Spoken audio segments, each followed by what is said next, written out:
சிவாய நமக. திருச்சிற்றம்பலம். 63 நாயன்மார்களை பற்றி சிந்தித்துக் கொண்டிருக்கிறோம். அவ்வகையில் இன்று நாம் சிந்திக்க இருப்பவர் எம்பிரான் வாயிலார் நாயனார். நூல்களில் எடுத்து கூறப்பெற்றவாறு புகழ் சொற்கள் விளங்கும் சிறப்புடையது தொண்டை நாடு. வாய்மையால் சிறந்த வளமுடைய பதியாவது மயிலாப்பூர். பழம்பெரும் செல்ல குடிகளை வழி வழியாக உடையது. கடல் தன்னிடம் உள்ள பவளம் முத்து முதலியவற்றை சேமித்து வைக்கும் பண்டாரம் இதுவென நினைந்த இந்நகரத்திற்கு பெரும் செல்வம் தரும்.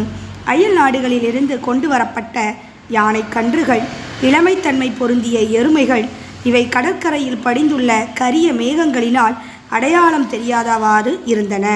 இத்தகு மயிலாப்பூரில் வேளாளர் குலத்தில் வாயிலார் குடியில் தோன்றியதால் வாயிலார் என வழங்கப்பெறுகிறார்.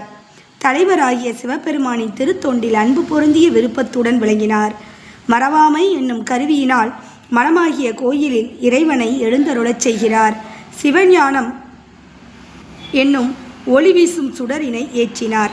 அழிவில்லாத பேர் ஆனந்தமாகிய நீரினால் திருமஞ்சனம் ஆட்டினார். அன்பு என்னும் அமுதை ஊட்டினார்.